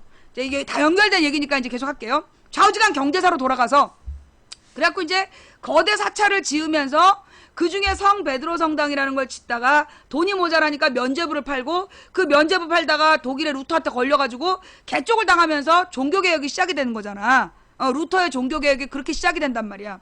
근데 이제 그때 종교개혁이 시작되기 전에 이미 신학로 개척이 시작이 돼. 왜? 그 십자군 전쟁을 하면서 그 동양 문물이 유럽에 전파가 돼요. 그때 들어온 두 가지가 뭐야? 화약과 나침반이야.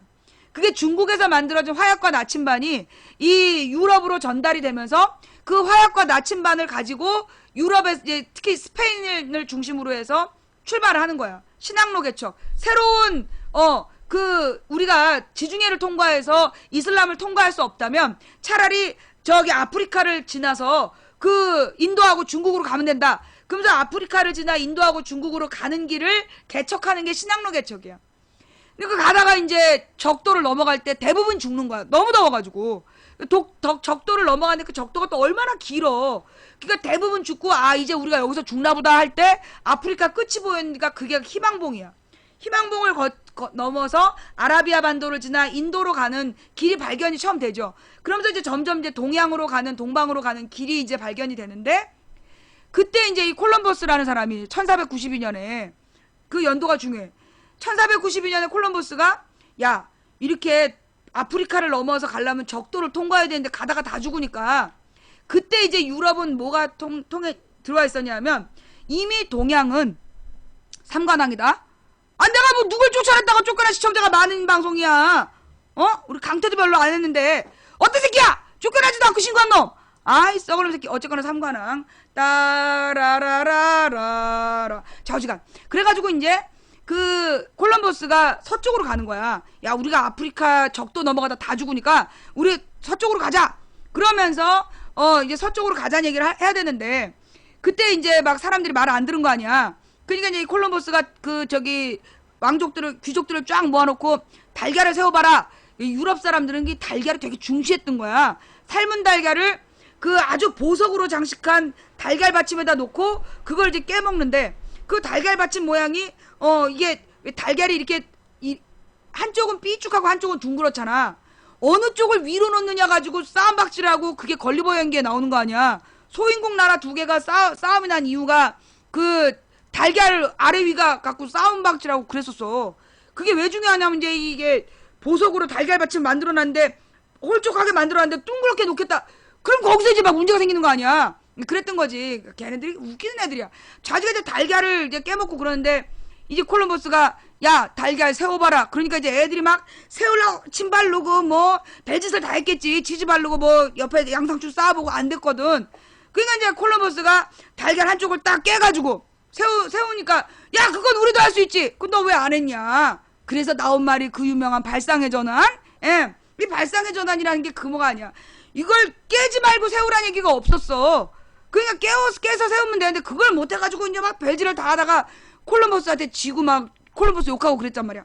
좌우지간 이제 그래가지고 콜럼버스가 서쪽으로 가서 그 한참을 가가지고 이제 태평양을 건너가지고 봤는데 놀이끼리 한 애들이 옷 벗고 딱 깃발 세우고 랄랄랄라 하고 다니니까 인도다! 그래갖고 얘네들이 인디안이다! 나중에 그래갖고 거기다가 서인도 제도라고 뻥 까고서는 죽을 때까지 인도라고 우기다 죽은 거 아니야 콜럼버스가. 발상의 전환은 되는데 고집이 너무 셌던 거지. 근데 이제 아메리고 베스푸치라는 애가 딱 가서 보니까 애들이 달라. 인도 애들하고 많이 수준이 떨어져.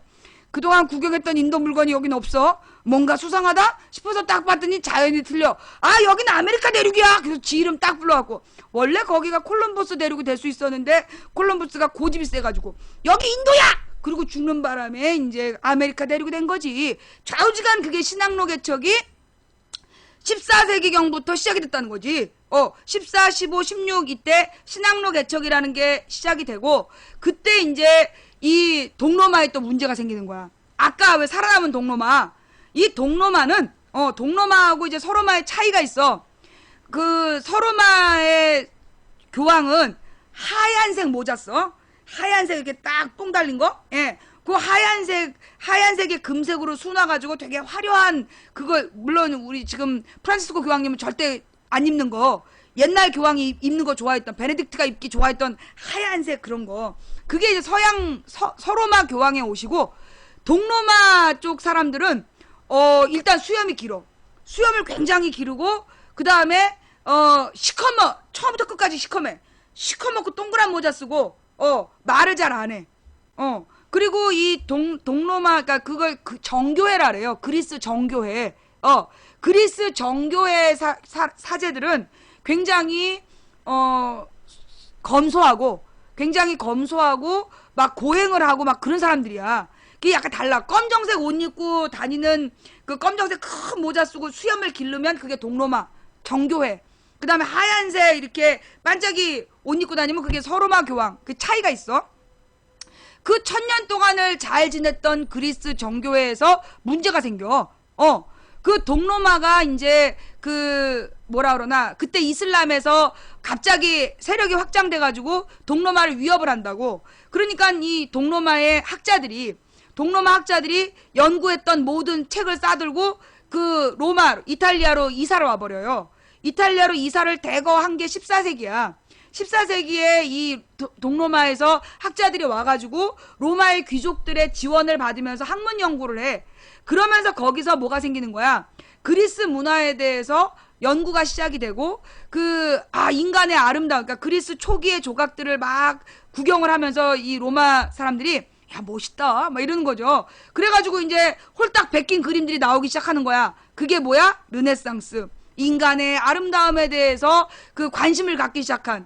그래서 문예부흥이라는 시대가 시작이 되는 거죠. 그리고 이제 일단 예수님도 벗고 하나님도 벗고 서로 손가락을 딱 했다가 그게 나중에 교황이 야 민망하다 가려라 그러면 이제 옷을 입혔다 벗겼다.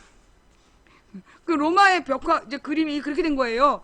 처음에 하나님도 벗었고 예수님도 벗었는데 교황이 와갖고 이게 하나님이 벗고 있으면 어떡하냐고 막 그래갖고 옷을 입혔어. 그래갖고 이제 지금 옷 입은 하나님이 생긴 거지. 원래는 벗고 있었다고. 근데 좌우지가 이제 그 인간의 아름다움을 표현했던 게 이제 그 르네상스. 그게 이제 14세기의 초기 르네상스. 그러다가 이제 이게 16세기로 넘어가면서 이 르네상스가 발전을 해서 정치 비판적인 내용까지 나오게 되는 거야. 그래서 14세기부터 16세기가 이제 유럽의 굉장히 중요한 변화 시기야. 이때 신항로 개척을 해갖고 막 서쪽으로 가고 동쪽으로 가고 막 갔잖아. 그런데 그때도 교황청은 계속 뭐라 그랬냐? 대서양을 건너지 마라. 대서양을 저 멀리 가면 바다가 절벽이라서 지구는 네모났기 때문에 뚝 떨어져 죽는다. 계속 못 가겠단 말이야. 근데 이제 마젤란의 부하들이 세계 일주를 한 거야. 싹 한 바퀴 돌아왔고 지구는 동그랗은 듯 딱 그렇게 따지니까 어쩔 수 없이 이제 교황청에서 개쪽 팔리고 지구가 동그란 게 증명이 된 거예요. 왜냐하면 이미 중국의 해시계 뭐 우리 한국의 해시계 이런 거 보면 다 지구가 동그랗다는 걸 알고 있었어. 달 모양이 동그랗다는 걸 알고 있고 음력으로 계산해서 정확하게 360도를 계산하고 있는, 그래서 60진법으로 계산을 하는 그런 동양의 문물이었기 때문에 지구가 동그란 게 동양은 상식이었어. 근데 이 서양에서는 네모났다고 끝까지 우기다가 개망신당한 거 아니야. 그러면서 종교개혁이 시작되는 거예요.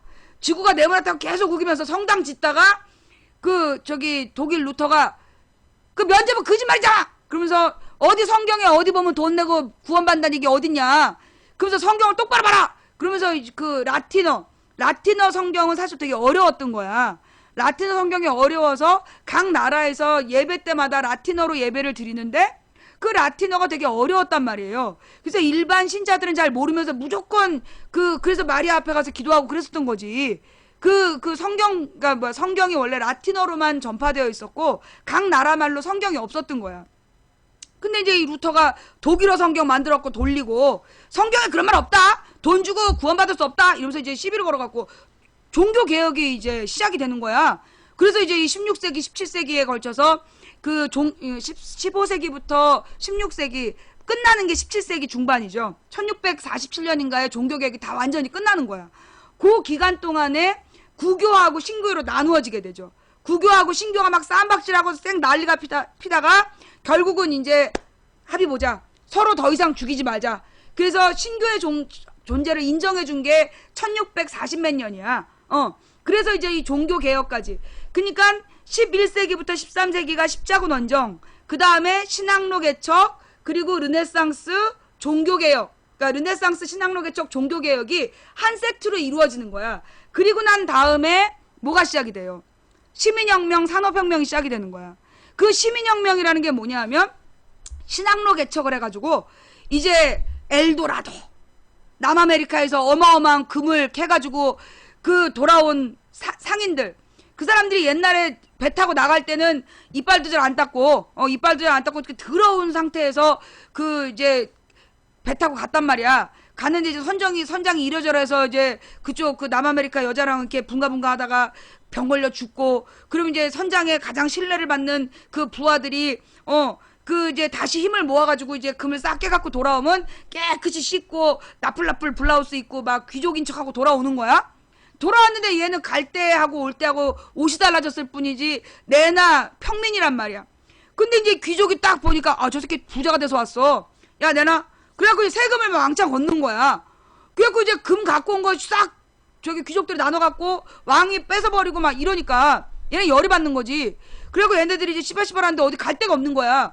이 성당은 전부 다 귀족들이 다 차지하고, 그러고 그러니까 이제 별로 사람들이 안 모인 대로 간 거지. 그게 교회였던 거지. 개신교 교회에 모여갖고 이제 시발시발 하다가 야 우리가 이대로 죽을 순 없다. 우리 한따까리 하자. 이래가지고 이제 시민혁명이라는 게 만들어지는 거죠. 예. 그래서 개신교 신자들이 소위 귀족과 성직자는 세금을 안 내고 요 부자 평민들에게만 세금을 왕창 걷는 것에 항의를 해서 일으킨 게 그게 시민혁명이야. 망치부인 감옥 안 가냐? 갔다 왔어. 나 갔다 왔고 그 다음번에는 내가 지금 일정이 바빠서 못 가는데 다음번에 가면 내가 책을 한 권 쓰고 대구 시장으로 출마할 거야. 아직은 때가 안 됐으니까 기다려.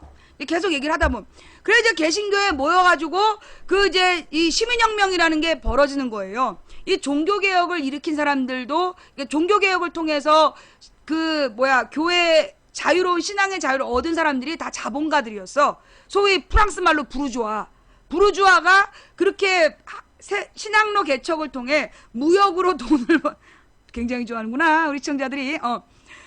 다시 감옥 간다니까 좋아하는 거야? 이제 그 무역으로 돈을 번 부르주아들이 세금을 이 귀족이나 성직자는 세금을 안 내고 평민들한테만 세금을 거두니까 그에 반대하면서 그 세금을 거두려면 회의를 통해서 하자. 그래서 국회를 만들고 국회에서 그 세금을 걷는 정도를 법으로 정해야 된다 했던 게 시민혁명이야. 그 시민혁명이 이 영국에서 처음에 시작되죠. 청교도혁명, 명예혁명, 그 다음에 미국으로 가서 미국의 독립혁명, 그 다음에 프랑스 대혁명까지. 그 혁명이, 그러니까 이게 시민혁명이, 한 200년 걸려요. 그러면서 이제 만들어진단 말이야. 그 다음에 영국과 프랑스가 가장 먼저 시민혁명을 완수한 뒤에 얘네들이 뭘 했냐. 산업혁명, 영국에서 제일 먼저 산업혁명이 일어나. 그 산업혁명이라는 게 엘리자베스 여왕이라고 유명하잖아. 그 눈썹 없는 여자, 눈썹 없고 이렇게 좀 쎄하게 생긴 여자. 그 여자가 이제 나는 짐은 저 국가하고 결혼했다 이러면서 시집도 안 가고, 시집을 갔던가 안 갔던가 하여튼 자기 결혼 안 했다 그러면서 그 눈썹 없는 엘리자베스 여왕을 굉장히 영국에서 중요하게 생각하잖아. 근데 이제 그 여자가 헨리 8세의 딸 아니야. 앤 여왕의 딸. 근데 이제 이 엘리자베스 여왕 시대가 소위 영국에서 자본가들이 국제적인 식민지를 막 얻기 시작하면서 소위 자본주의가 확립되기 시작한 시점이라고 보여야 되나? 하여튼 자본주의가 시작되는 시점이 엘리자베스 여왕이야. 그래서 엘리자베스 여왕 때 동인도 회사라는 게 만들어지면서 영국의 최초의 식민지가 만들어진 거라고.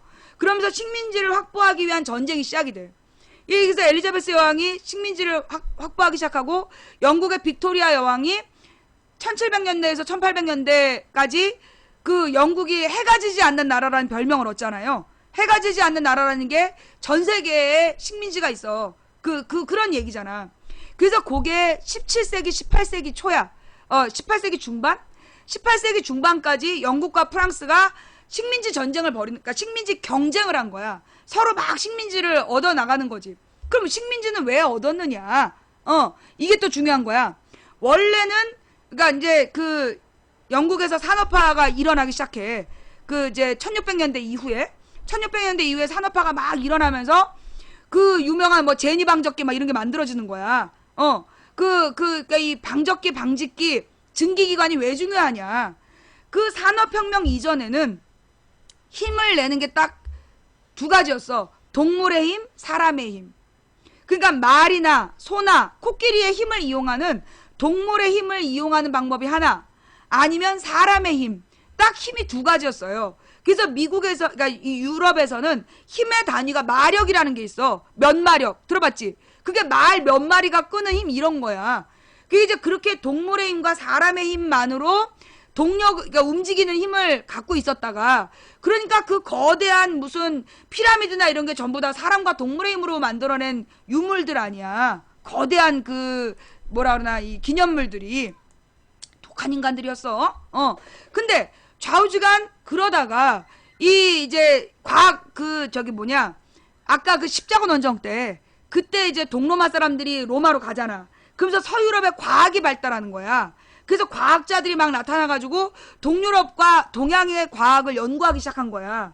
그리고 이제 얘네들이 별의별 걸 다 이제 중국에서 막 만들던 여러 가지 기술을 갖다가 굉장히 공격적으로 바꾸는 거죠. 화약을 만든 건 중국이었어. 그러나 화약으로 무기를 만든 건 서양이었어요. 그래서 화약으로 무기를 만들고 나침반으로 침략을 한 게 서양 사람들인데, 그 과학의 발달이라는 게 이제 막 15, 16세기 시작이 된다고. 그때 레오나르도 다빈치가 나와서 비행기 그리고 비행기를 꿈꾸게 되는 바람에 우리가 이제 비행기를 타는 거 아니야. 그게 다 이제 연결되는 얘기인데, 좌우지가 이제 그 당시에 산업화가 쭉 일어나면서 이 사람들이 이제 기계를 막 만드는 거야. 기계를 만들어서 사람의 노동력을 기계로 대체하게 되죠. 그래서 공장제 기계공업이라는 게 만들어지는 거야.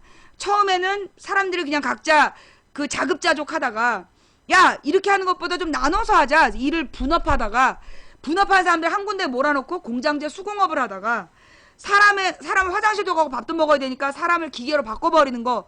그게 공장제 기계공업이 돼서 대량 생산이 만들어지면 그걸 산업혁명이라 그래요. 그 산업혁명이 영국에서 제일 먼저 시작이 됐고, 그걸 프랑스가 따라하는 거야.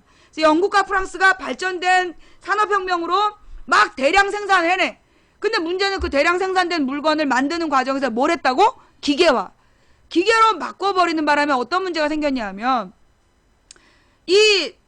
옛날에는 아빠들이 공장에 가서 일을 하면서, 공장에 가서 일을 해가지고 그 노동의 대가를 받아서 식구들이 밥을 먹고 살았어. 그런데 그 아버지가 했던 노동이 기계로 바뀐 거야. 그러면서 여자나 어린아이들을 아주 싼 값에 데려다가 그 기계 보조품으로 일을 하게 시킨 거예요. 그러면서 이 사장들이 돈을 아낀 거지. 임금을 낮춘 거야. 원래 아빠한테 이만큼 줘야 되는데, 아빠를 자르고 엄마를 데려다가 절반만 줘.